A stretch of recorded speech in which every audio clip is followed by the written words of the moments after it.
Greetings and salutations, viewers and listeners. Welcome to episode 120 of Word Ninjas Live.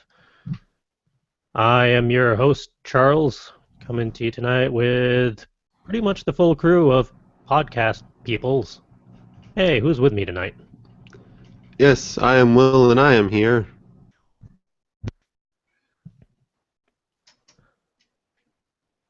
And And I am Justin with the inability to unmute himself correctly, and also recent 2015 NaNoWriMo winner. yay! And I'm Calvin, and as far as I know, I haven't won anything. I've won the I'm Awake Right Now prize. So You've won all of our respect and my heart. and that's all I could ever ask for. And having won all that, let's do a show.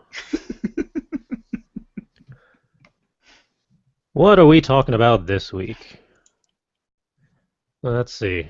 Kind of a follow-up question to last week's talkie point. This time round, we're going to discuss when is it time to simply hang up a piece of work and walk away? How long is needed before looking at a project again?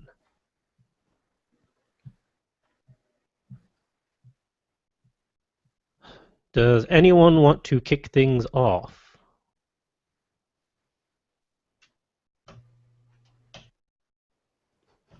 I'll take that as a no. Now, you knew what was going to happen. Sometimes I wonder if you're playing with us, because not only are you the topic leader on the show notes, you also have written significantly more than anybody else. So one would lend itself that you would be the topic leader of this topic, and that we would follow up with open discussion. That's what I would do. It will. You're volunteering. To read your show notes? It will. Random editing idea. Huh? That whole 8 seconds of silence. Crickets. It's in the soundboard app. We just didn't bring it up. I will get some crickets. So CJ tends to parse it into 4 different options. Normally I probably would have just gone with I was playing with you and seeing how frustrated I could make people, but honestly this time around I just blanked. That's fair. We all have that moment. It's the problem of I think I am legitimately getting a cold, and I do not appreciate it. And I woke up just before the podcast, which I normally don't do, so normally I'm a bit more together. But hey, what did I write down for this talkie point? I kind of broke it down into 4 different possibilities depending on the project and kind of where you're at with it and how long do you need to let it sit and collect dust or just let it percolate in your mind. Speaking of percolating, the first one was just set it aside to let it percolate for a while. If you need to do some research or you're just not quite sure about a certain aspect of it and you need some time to think, it's okay, especially now that it's not nano season anymore, to put it aside, let it sit, let your subconscious mull it over and figure out just what to do. Or you could just let it simmer.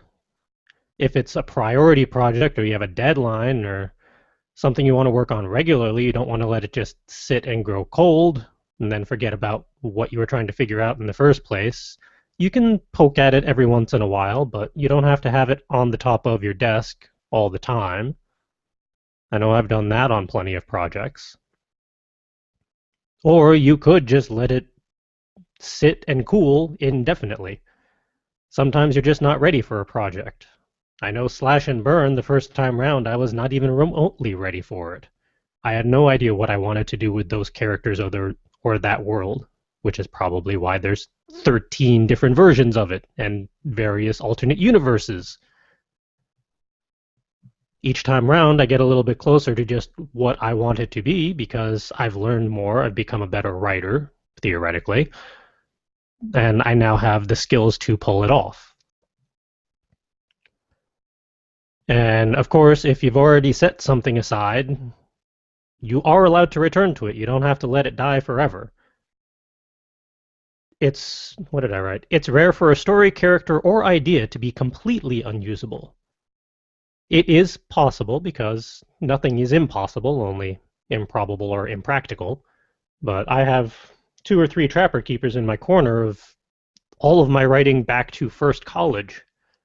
Not everything there is usable, to be fair, but there are some scraps of characters or scenes or passages that I could revive, should I so look at them again.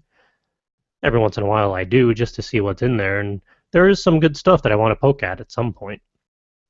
I've just let it completely collect dust, both figuratively and literally. So I usually also get distracted by dusting them off. And then I have to clean up the dust. And then at that point, I might as well clean up the room. And at that point, I might as well organize stuff in the room while I'm cleaning. It just snowballs. Sometimes you just have to set up the ideal workspace before you can do anything. And sometimes that takes weeks and months. Yeah, it's an ongoing process. Those are really the 4 ways I was looking at how to tackle this question, because that's really the 4 ways that I've dealt with it over the years, depending on the project or the deadline. I think you've hit all the correct permutations of how to let something sit. I would add some more value to a couple of them just by saying, when it comes to letting something simmer, what's nice is that your brain is constantly working in the subconscious and even probably some level of consciousness that we don't even know yet. And you'd be surprised how letting something go for a little while can result in an epiphany of some sort later on. When I do work, sometimes I'm across like a huge deadline. And so I'm like, oh, I'll just work all night. That's what I used to do. But I found that when you work all night, you're actually prone to a lot more errors. And I find that it's not worth it for the time investment to pull an all-nighter. You're much better off letting it go, saying, all right, this is not going to get done tonight. Customers are going to probably be angry, but I'd rather deliver them something of quality than something that was completely wrong that we have to turn our back on later. So I go home at like midnight, I get some rest, and then I wake up, and I go, oh, now I know what I'm supposed to be doing. I was doing that the whole thing totally wrong before. And it's that cool-off period where your brain can automatically start sorting through information that you've collected throughout the day without you even being consciously aware of it. So I find that extremely valuable to just stop, get a good night's sleep, and return the next morning. That is, of course, if you have that impeding deadline. If you don't, then you don't necessarily have to get to it right away in the morning.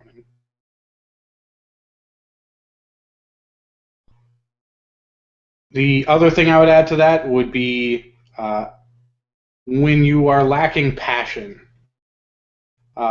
even during the nitty-gritty and writing the boring parts of your novel, you're going to have at least some sort of passion going through saying, oh, I can't wait to complete this and, show my friends or, set this out into the world. I can't wait to be able to move on to a new book and a new series.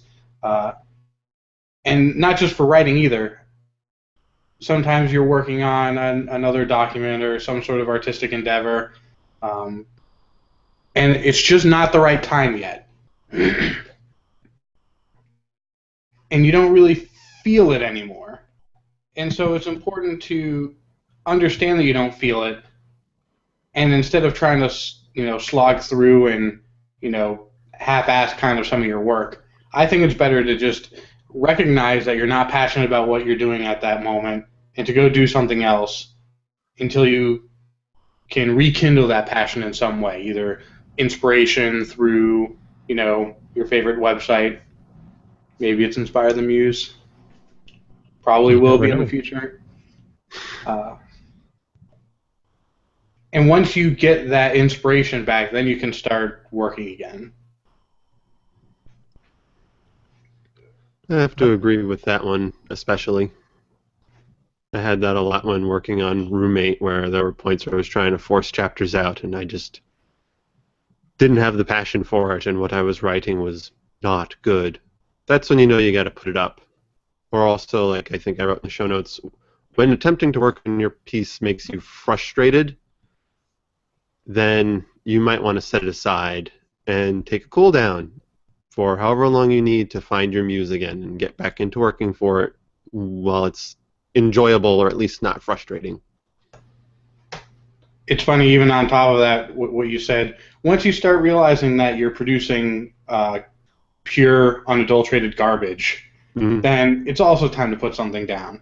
I was working on a story post Nano, and I hesitate to call it a story because it didn't really have a story, and that was part of the problem. It was a rich world with great characters, but there was no thread moving them along. There wasn't even like the cliche, oh, bad guy gets thing, need to go get MacGuffin. Like there was nothing. It was just a bunch of people basically hanging out like in a locker room. And no, not that kind of locker room. That's a different set of novels that I'm writing. Uh, so I put it away, and then I started writing something else that I did have a good handle on. And then I got busy and stopped writing it temporarily, and then did this NaNoWriMo thing. Now I'm going to go in whole hog. It's one of my major focuses this year. I might have said that last year too, but I'm getting this book written, and I've gotten the passion back. I just need to write a good Act 3. And then eventually I'll return to that other piece of garbage that I wrote that had no plot and no story. Because that's got a cool set of characters, and it's got a lot of history that the American audience it doesn't really have a lot of exposure to. So I'm looking forward to bringing that into the Western world. Cool.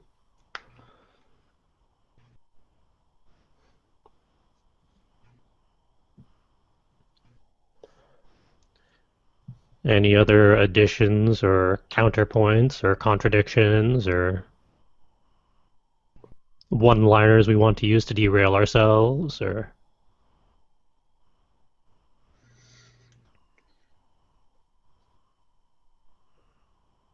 I guess I could make a quick contribution, well, at least on the music side anyway. Um, since music is a lot more, like significantly more short form than, say, novels and even short stories, like my creative process is for me is usually like all or none. Like I'll know pretty quickly if a song is gonna go somewhere or not, and I won't work on it for more than a week before realizing it's gonna go whether or not it's gonna go anywhere, and I will just either trash it or my put it in a folder full of ideas, which is up to the hundreds at this point. You should make a random playlist and play it all back to yourself one day. Just spend an hour listening to whatever pieces you did manage to hobble together. I have actually done that before and revisited a couple of songs and completed them, which is actually something I'm long overdue for because like in a given year I will like jot down at least 20 ideas that either didn't fully form quickly enough or was something that I needed to write down before I forgot. But I'd say percentage wise, maybe between 5 and 10% of ideas that I jot down and set aside actually do get completed. The longest time between idea idea, abandonment, and revisiting with like the record for me was 8 years. I'd started a song sometime in high school, but I hadn't gotten too far with it because This was going back to 2000 and like early 2001, where I had really crappy music software and I didn't have what I needed to like get a complete idea. Between that and just trying to figure out how to get this idea past the chorus. And I'm telling you, this idea went through mm, 8 revisions at least, just coming up with a verse for it. I had a chorus, I had a bridge, and I had an ending,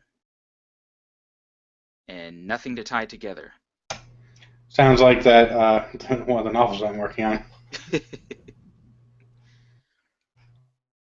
So, Which ironically is actually based off of a song. oh, really? Well, at least one line of a specific song basically triggered the whole novel. Nice. Is that song going to be a recurring theme in the novel? It shows up on a radio station during somebody's drive, and the stanza, I think you can call songs stanzas, right? Parts of a song, paragraphs, is going to be like, you know, Stephen King does that thing where he like has quotes in the beginning of each of his chapters or each of his parts. It's going to be like that. There's going to be the set of lyrics there, and it's going to basically set the mood. Oh, cool. Hey, what was I saying? Let's see. Idea, 8 years. Oh yeah, I had nothing to tie it together. And I think the only reason this song got completed was because I had a friend that I played the original idea, who heard the original idea and kept asking me, "Are you ever going to finish that song? Are you ever going to finish that song? Are you ever going to finish that song?" For 8 years, until one day I decided to pick it back up, and by that point I was on like revision 813 or something, and figured out a verse to tie it all together. And I was so very glad I did because it was a really good song. I think even I've done that to you a couple times. You probably have. There's one song that I never finished, and I'm really sad I never did. Although it kind of somewhat manifested itself in another song. Interestingly enough, in Infinity's Light. So I guess that's as far as that idea is going to go. At least for now. For you now, never yes. know. True, true.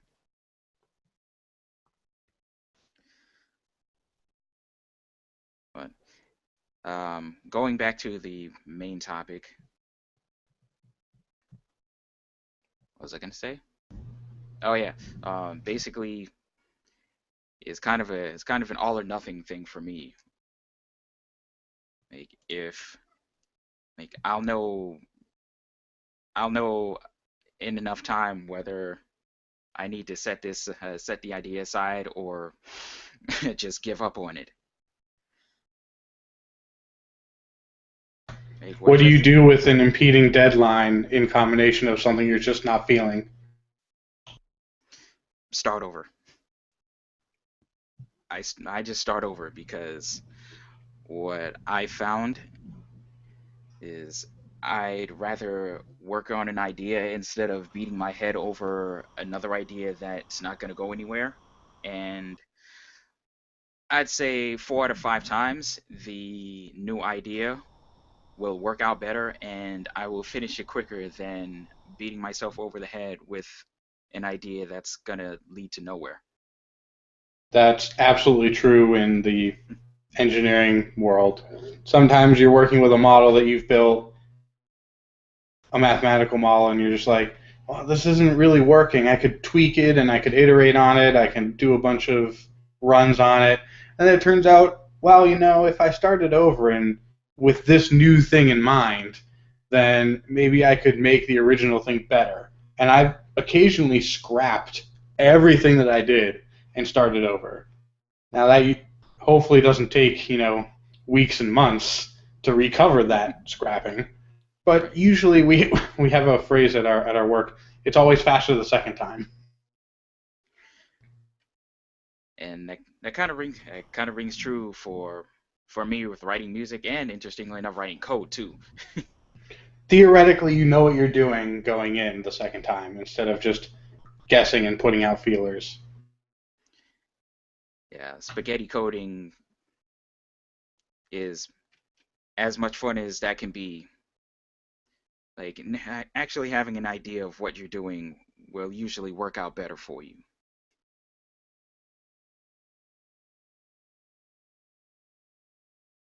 Such as creativity and life and writing music and code and engineering.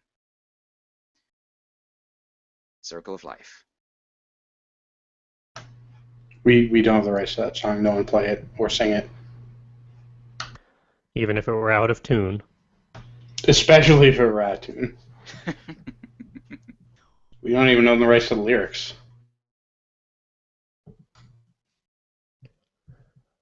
Well, in that case, if we're not singing, I guess we should just migrate to the highlights reel. Unless anyone has a last-second commentary to add in before we close it out. Nope, too late. Onwards to the highlights reel. Alright, we have 3 pieces for you this week. First piece is an article from Harvard Business Review, of all places, on the dark side of creativity. And sadly, they didn't make any references to the Force, which was a lost opportunity. Calvin, before he gets into that, do you have the article open or looking at the screen share? I do have the article open. How do you feel about the progress bar while you scroll down the article? I'm not going to lie, I do like that. I thought it was an interesting feature. I liked it, but I also hate it. I don't know how I feel about it. I didn't even notice that was a thing until you mentioned it. Like It works really well for long articles, probably. Like it's better. It is better for long form articles because I'm the type of person that will after reading for 5 minutes, I'll be like, oh god, when does this freaking thing end? With this nice little progress bar, it actually tells you how far along you are. Although it could use a little bit of tweaking. It would be nice if the progress bar ended at the end of the article and not the end of the page. Yeah, like at the end of where the comments kick in. Right. I always just use the scroll bar on the side of the screen to determine how big the article is. The bigger the smaller the scroll bar is, the longer your article is. That doesn't always account for comments, especially in a heated topic. True. Can't even But find a scroll bar. If the progress bar also includes the comments section, then it's pretty much the same thing. Right. Anyway. Yeah, this highlight was the progress bar, right? Not the actual article, CJ? Yeah, we were just talking about the UI of their new web layout and all that. I do like how it locks everything to the top while you're scrolling down. It's a nice little feature. Progress bar doesn't even show up until you're starting to scroll. That's something I actually want to play with on the new site. Maybe we should add this website to our list of inspiration. We'll make that happen. Anyways, continue. Yeah, well, This is an inspirational podcast, right? We're allowed to be inspired by anything. while Calvin plays with that, let's talk about the actual article. First off, what did people think of the article? I didn't disagree with it, though in some ways it was almost depressing. And encouraging, maybe? Yeah, it does tend to focus on how creativity does have a lot of a dark side, as it were. There's a lot of negative connotations, some more relevant than others, because I know it went into detail about how creativity can distort reality, and that may equate to artists being dishonest, or how some artists can be seen as narcissistic, because, as I interpret it, artists are generally introspective. They just have a better sense of self-awareness, because they're looking at the world in multiple ways. But then again, as a writer, I'm sort of biased towards defending ourselves. I don't know. I think there's a level where you start going into self-aggrandizing that really tips off the true narcissism that some artists can harbor. Mm. Yeah, there are plenty of exceptions that do actually prove these statements true. There are plenty of narcissistic artists. There are plenty who distort reality in negative ways. It takes a certain amount of creativity to be able to lie effectively. Or just lie to a large population or audience. Where does cutting your own ear off and giving it to the woman of your fancy fit in? That might be part of the darker side, I think. Or I think- possibly the reality distortion field there. Mm. Hmm.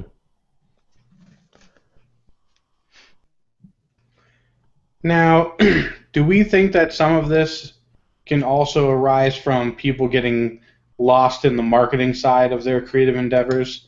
You know, a lot of creative endeavors don't necessarily produce a steady paycheck, and perhaps in the search for money, some of the moral compass starts spinning a little bit when you realize that you don't have enough money to pay the rent and eat your next meal.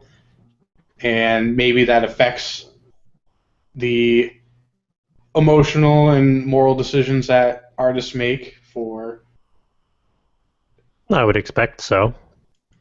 And at a certain point, you start looking at, the market and seeing, oh wow, a lot of people have a lot of buzz about this topic.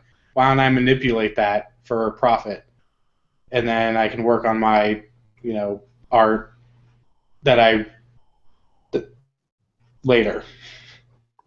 That's never happened before. I'm actually finding this discussion interesting because we're all latching onto different points that were brought up on this article about probably the points that we connected to more or found more interesting. Like I was more intrigued by how they brought up poor impulse control, negative moods, and non-conformity, which I thought kind of fits with more of a creative mindset. Yeah, as opposed to a less- non-conformity is a double-edged sword. Because people do appreciate rebels, but only to a point. In movies, not in real life. Mm. I was actually also rereading the section on team creativity and the market capability of creativity in the first place. Like, do people even want you to be creative? Are they going to pay you money to be creative? And the answer, sadly, is no in a lot of fields, because creativity involves a level of risk. And a lot of companies try to minimize that risk. So if there's something that they know works, they're going to do that instead of go through the more creative outlet. Unless they can attach like a big name celebrity to something, then that's basically the only way that new intellectual property gets made. That's a talky point within itself. How celebrity endorsement affects creativity, for good or bad. Yeah, it's a shame that it's a numbers game. A lot of countries actually subsidize artistic endeavors to help the cultural landscape of the country, and that's something we definitely do not do here at least on a global scale. We may have, our scholarships here and there, but it's definitely not something that's necessarily sanctioned.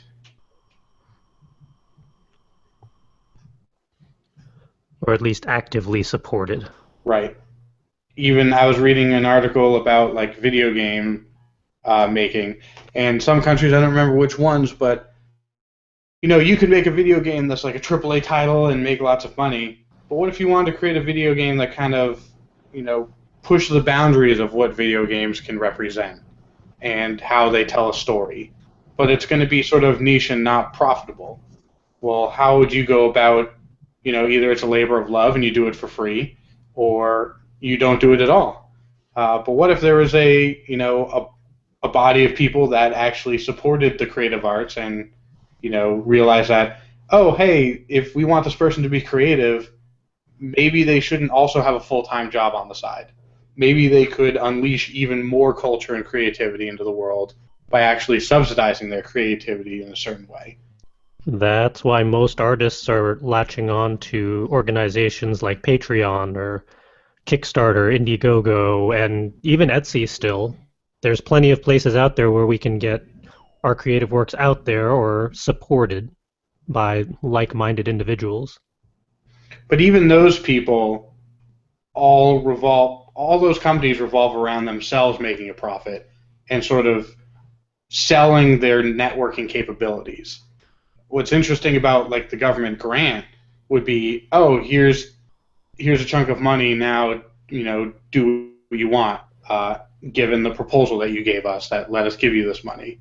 The government's not expecting to make a profit off that. They're expecting... I was going to say, I don't think that's happened since the Renaissance. No, that happens in other countries. I'm not saying in America.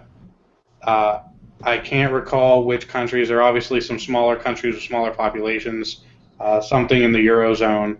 There's some companies that actually do give out grants to creative people and don't expect anything in return. It's actually just earmarked as sort of a cultural investment versus a monetary investment.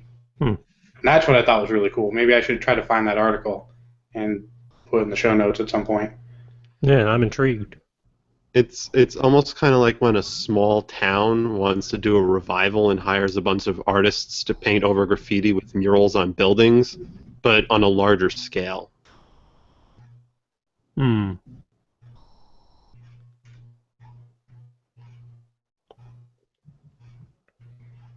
And maybe if we didn't have to work 40 hours a week, Or minimum, 50 or 60 or 70. minimum, then maybe we would have more time to do our free creative endeavors. But unfortunately, until you hit it, if you're not attached to a big name financer, then you're kind of effed. Or if you don't have the passion to just keep at it, regardless. Yeah, passion only can take you so far. I was writing this this novel that this was before the zombie renaissance. I was dealing with zombie mutants almost 8 years ago in my first Nano. It was a graphic novel that I was playing with, but then I realized that I'm a horrible, horrible artist and should never go near a pen or a piece of paper, and started writing it out. And the Nano thing went well, but it was kind of lame and kind of really cliche. Like, take all the anime tropes and throw them all in there. It was very, the style was very Hellsing, let's say, because that's what I was watching at the time, I guess. Well, that just means you were inspired by other content. And I played with it, and I did stuff with it, and I did some sketches, and I thought, oh, maybe I could do this into a graphic novel. This would be cool, and I looked into seeing what it would be to like hire an artist and stuff. But I was also, in college, and then I had a full-time job, and now the whole zombie revival thing is kind of started and is ending. And I probably won't revisit this work anymore. But maybe if I wasn't working a full-time job and going to school all the time, maybe I would have, played with that a little bit more. Maybe I would have learned a new skill that's not necessarily outwardly profitable. Well, And maybe I derailed this conversation to an extreme that we have never had before. Probably, but I would just wrap up with, so long as you have actually kept whatever writing you've put together for that, there's always potential to go back at any point when maybe the zombie renaissance has died down or resurfaced, or you get the idea and inspiration on how to do it the way you want to do it. That will work. But CJ, it's not marketable right now. Are you telling me to just put something aside and then when I feel it later to pick it up again? No, if you don't know how to go about it in a way that you are still passionate about, then it's perfectly acceptable to set it aside for a while until you've come to a place in your life where you have the inspiration, the passion, the time, the resources, or some combination thereof to pull it off. We should have a talking point about this subject. Yeah, that would be interesting to talk about. Oh, well. Yeah, this article's cool. Talked about stuff. Shall we move on? Because there's books to check out. All Man, they sorts keep of books. putting out more books in these book bundles, don't they? Yep. Overall, Story bundle's got like 5 running concurrently right now. yeah, Story Bundle's getting a little silly. But starting over on Humble Bundle, they actually just started another one because we don't have that one on the list, so we'll do that one next week. But the one for this week is the Prime Sci-Fi and Fantasy Books Bundle. And as with all Humble Bundle ebook bundles, there is a minimum price for the first tier. What is the minimum price for the first tier? Because I didn't write it down. $15. No. $1. Yeah, so it's back to the normal, pay whatever you want for the first tier. And then you can pay the average price at the moment for the secondary tier. And the third tier is $15 or more.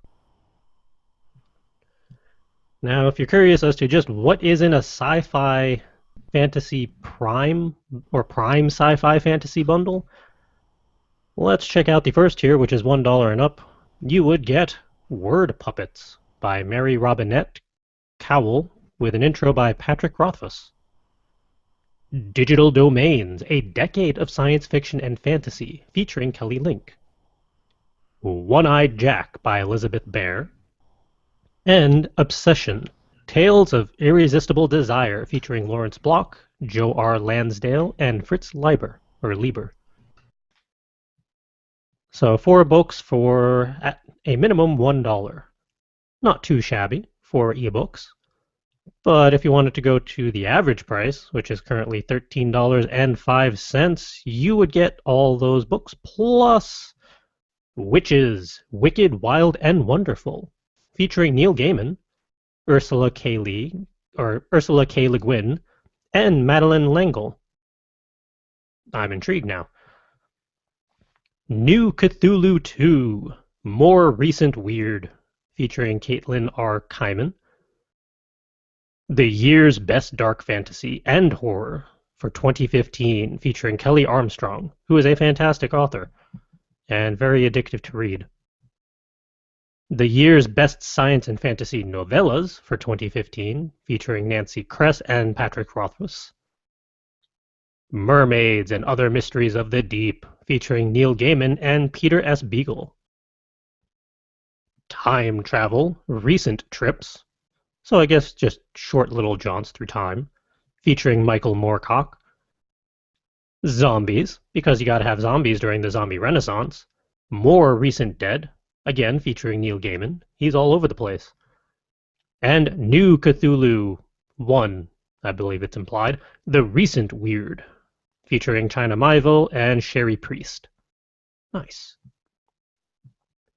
If you were to go all out for this bundle and pay $15 or more, you would get all of those plus Warrior Women, featuring George R.R. Martin, who I don't really think is a warrior woman, so I presume he's just writing about one. Otherwise, that raises questions. The Year's Best Science Fiction and Fantasy for 2015, featuring Nancy Kress and Patrick Rothfuss. And rounding it out, Ad Astra, the 50th Anniversary SFWA Cookbook, edited by Cat Rambo. And that one kicked off recently. That kicked off just last week. I lied. You have 6 days and change as of this recording to go check that one out. And over on Story Bundle, they have 5 concurrent bundles because, hey, it's December and everybody needs ebooks. But the latest one is the Vandermeer Winter Mixtape Bundle. Now, if you're not sure what a Vandermeer Winter Mixtape Bundle is, that means it is a mixed bundle curated by Anne and Jeff Vandermeer, hence that part. And it's winter, so that explains that. And mixtape is sort of self-implied as it's a little bit of everything. It doesn't really stick to one genre. And I believe this one did not have a $1 and up price so much as $5 to kick things off. If you were to pay $5 or more, you would unlock the first tier, which is the first 5 books. And then if you were to go to $15 or more, I do believe. Yep. For $15 or more, you would unlock the second tier. So for $5, you could get 5 ebooks, including Crandolin by Anna Tambor, The Best of Spanish Steampunk, edited by James and Marion Womack. I'm kind of intrigued as to what constitutes Spanish steampunk. Is it the authors or the content or both that is Spanish? The Other Half of the Sky, edited by Athena and Dradis and Kay Holt. The Narrator by Michael Sisko. And Lena Crone's Collected Fiction Part 1, The Novels, by Lena Crone. Now, if you were to add $10 to that $5 investment, you would also unlock The Eisenberg Constant by Eugene Egner, Clark's World Year 6, edited by Neil Clark and Sean Wallace, Not Dark Yet by Barrett Ellingson, The Bestiary, which is edited by Anne Vandermeer, and Lena Crone's Collected Fiction Part 2, Stories and Appreciations by Lena Crone. This one, I do believe, did actually just kick off, hence why it is going on for the rest of the month and, by extension, the rest of this year for 29 days and change. I do believe all of their story bundles at this point are for the rest of the year, which is correct. So you have all of December to check out all 5 bundles over on Story Bundle to see if any pique your interest. Good. I want to buy that mixtape, but I've bought quite a bit already. But there's always space for more. It's always space for more after I get paid. Yeah, there is that factor. And the links to all of these are in the show notes for episode 120 over on fcwriters.com, should you want to go check them out. And now, hey, let's talk productivity and inspiration, or lack thereof, depending on how everyone's respective weeks went. I know it is the end of November, specifically the beginning of December, actually, so that means NaNoWriMo is done. We all survived NaNoWriMo 2015, one way or the other. As for myself, if you were to look at my account right now, you would see that I am still sitting at 5,050 some odd words. I did not make the Nano goal for this year. Not even close. And that nets me 9 wins and 4 losses since I've started nanoing, which is frustrating because I prefer more solid numbers, which means I either need a 10th win or a 5th loss. And I'm kind of leaning more towards the 10th win, but now I gotta wait for next year to try that. hopefully there will be less ridiculousness in my life come next November, so I could theoretically pull that off. We shall see. And as far as Operation New Adventure is going, it is frustrating. So I am working on backup strategies and playing the long-term game in regards to the old adventure. And otherwise, it's just been slow and steady in regards to everything else that's going on for all the stuff that is launching in January and everything else in regards to Life, the Universe, and everything. Which means it's time for Will to show me up somehow and with all his productivity. Oh yeah, so much productivity. Well, I think you wrote more than 5,000 words over the last month. I don't know. I never checked my word count for that. Well, see, now I want to go check, but it's going to take forever to load that up, so I'm going to get that going while I go. I did finish My Roommate's a Stripper. It is completely done and donely completed. Hooray! And except for live or the final chapter is up on my Patreon for anyone who pledges $10 or more. It will be available to everyone towards the end of this month, probably around Christmas time. yay for gifts. Yeah, that's what I was thinking. Meanwhile, I have to start plotting the next big story and figuring out how to edit this monster beast. I think I'm going to ask for red pens for Christmas. And it's also left me wondering, what do I do now? I'm not used to not having this big, massive story over my head with constantly plotting out chapters. They're all done. Well, there's always Legends of Valor or Ashen Sky or anything else we come up with. True. There's plenty of writing that needs to be done. Or, like my other thing on the list, I can actually sit on the other side of the fence for once and have someone else bounce their ideas off of me and provide them with feedback. A friend of mine was giving me ideas for a story idea he had forming in his head, or at least characters and a world and kind of world-building stuff. And I had bounced a lot of my ideas off of him, so this time I sat back and let him ramble to me as I gave him little bits of advice and let him talk it out. So I think that counts as being productive in that I helped someone else be productive. Nice. And that's pretty much it. Now I'm going to go figure out how many words were in the last chapter of Roommate. And what has Justin been up to lately? Not a whole lot, although this graph shows otherwise. Can everyone see the graph? I assume I did the screen share correctly. Yes. So you created a chart over the last week. Yep, I created this cool chart. On day one, I unlocked several achievement badges by doing that marathon where I wrote 15,000 words in less than that 15 hours, and then realized the logistics behind pulling an all-nighter after working a full day and then trying to do another 24 hours. And as you can see based on this graph, I burnt myself out so much that I didn't write for a whole week after that. And then I saw I was approaching the blue line and said, oh, I better catch up. So you can kind of see me, starting to write again. And then, as it always does, work got super busy to the point where I did literally no writing for almost 2 weeks. Well, I guess it's more like 1 week. And then I started desperately trying to write. Here's where the first weekend started. And then I started writing a little bit more. And then I realized I only had 2 days left.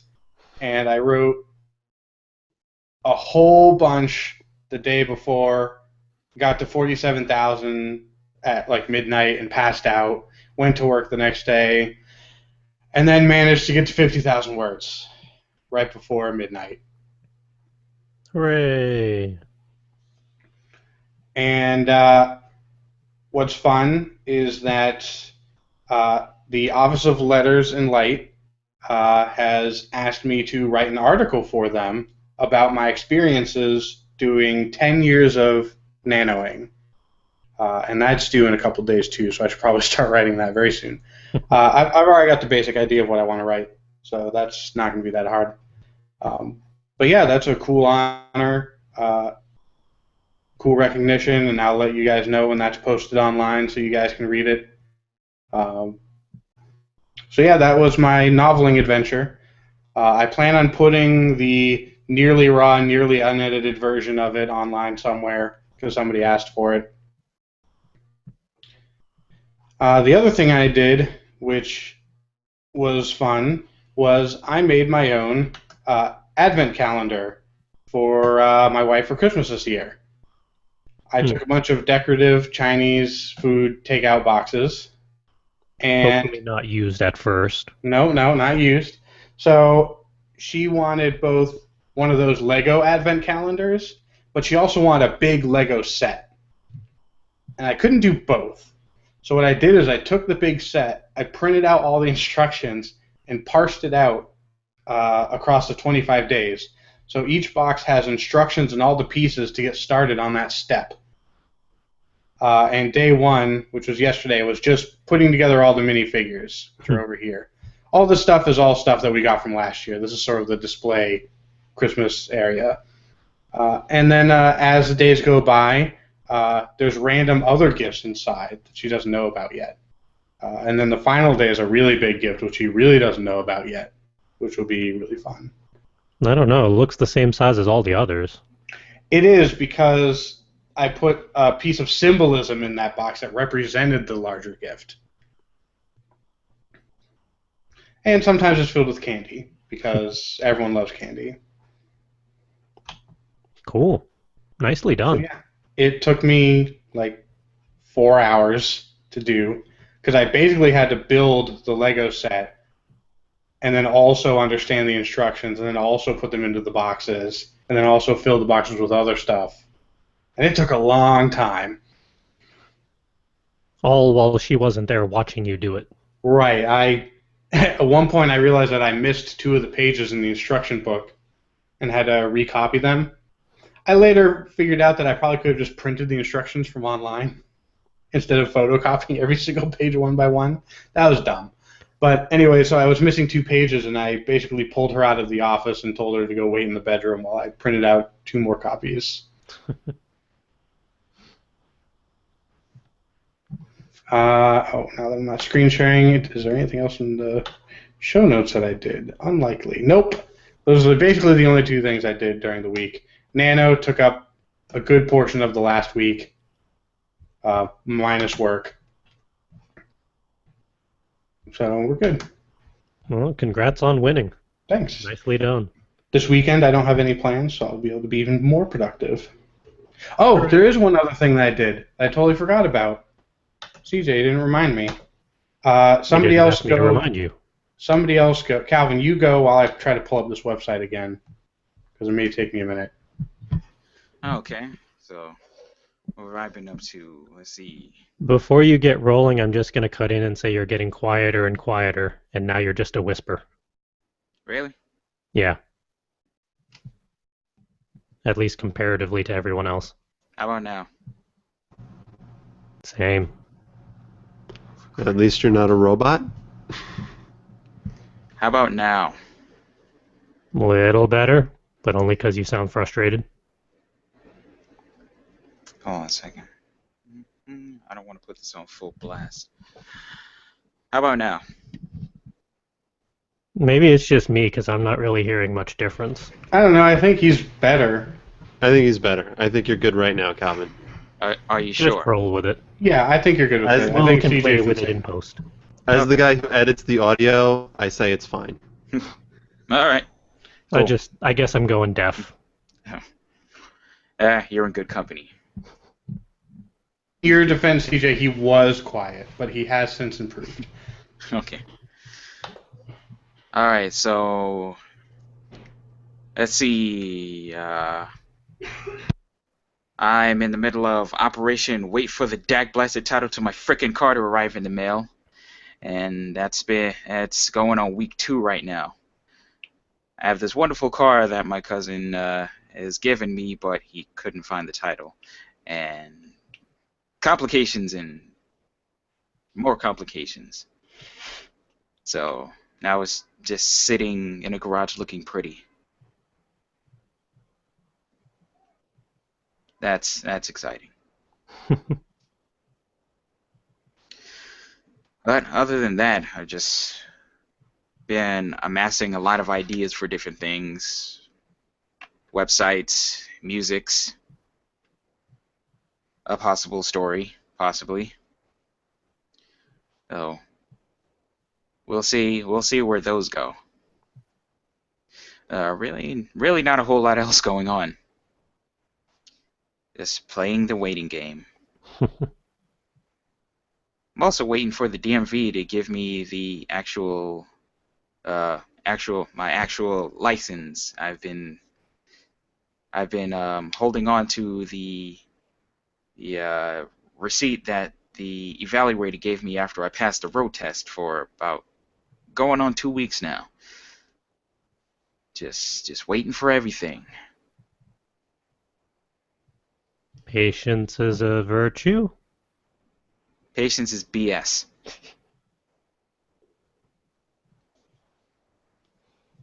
So that's all I have to say about that. Especially when there's a car that needs driven. Yes. All I can do is sit in it and dream. And maybe drive around in it a little bit in the garage. Oh, that's not how that works. That's frustrating. Sorry, continue. No, that's about it. So I've pulled up screen share again for the last thing that I did this week. And it's kind of a big deal. I planned my entire next year. I'm using this website called Trello, which some people might be familiar with. In the past, I've heard of it before. I've tried to use it as a productivity tool and found it very lacking in the productivity department because I like to granularize all of my tasks to an insane level. But what I decided to use it for this year is as an inspirational tool. What I like that I didn't use before is that, and I don't think this was even available like a couple years ago, but you can actually attach images and they show up as part of the title. So I won't get too much into this because it's probably somewhat boring or could be expanded to a much larger topic. But I've kind of separated my life for next year into 3 topics, and that's trying to balance mind, body, and spirit. And I've got 3 states of my life. I've got my home life, which I have these green tabs for. I've got my work life, which are the blue tabs.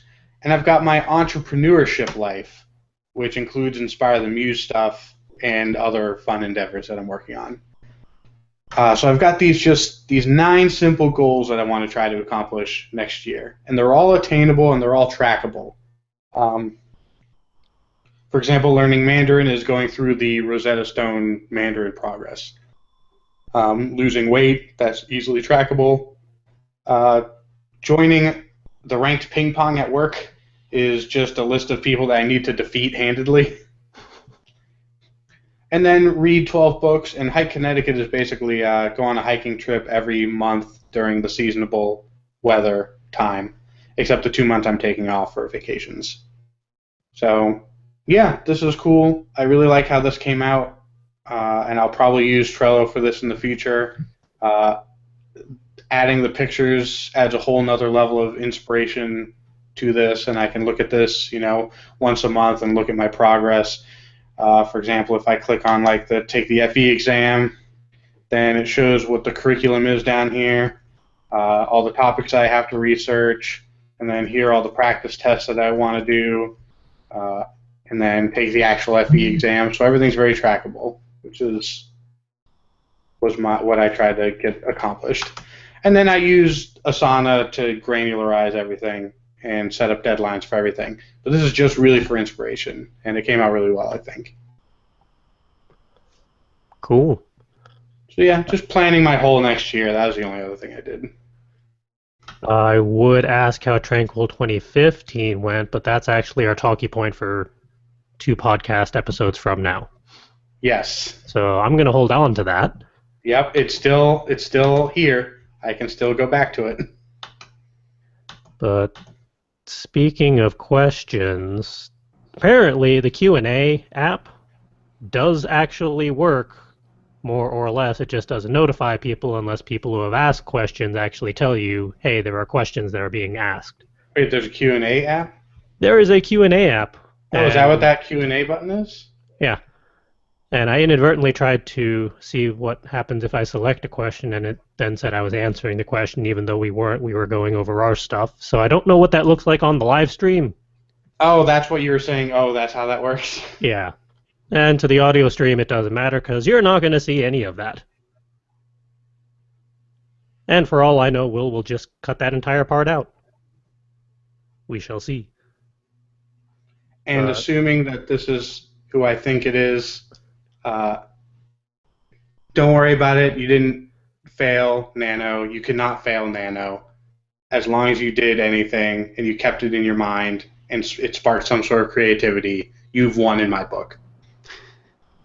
Even me. Yes. With hesitation. Yes. Speaking of, I found my word count for the last chapter of Roommate. I don't think I won Nano. It's a little over 8,600 words. Still more than me. That's good for a chapter, though. It is. It's a very respectable chapter.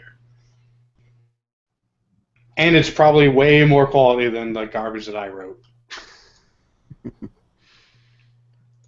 Well, I also I also not only wrote it, but edited it. So chances are you didn't even do the editing. That is correct.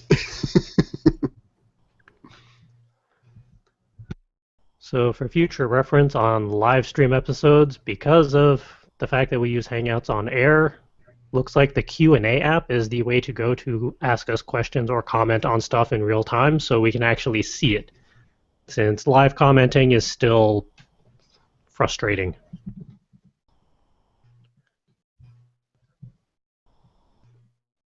But with that, since all of these questions have happened at contextual points, and I'm not sure what the context was. And I think they go backwards to forward. I think the top question is the latest question. Yes. That was also confusing at first. I think, unfortunately, for these, we're just going to let them lie, and we're going to wrap up the show. But we'll know for future reference. Which means it's time to tell you all the places where you can track us down. And because it's not NaNoWriMo anymore, you might actually stand a better chance of finding us. As always, you can track us down on YouTube, where we have all of the archived episodes of Word Ninjas Live, all of our Game Break episodes, all of our event shenanigans and whatnot, and anything else we decide to toss up there. You can find us on social media over on Twitter at FCWordNinja, Tumblr, fcwordninja.tumblr.com, or Facebook, facebook.com/fullcoveragewriters. And as we mentioned last week, our Etsy store is now in hibernation mode for December as we start revamping some of our designs and some of our products and roll out some new shiny baubles for next year.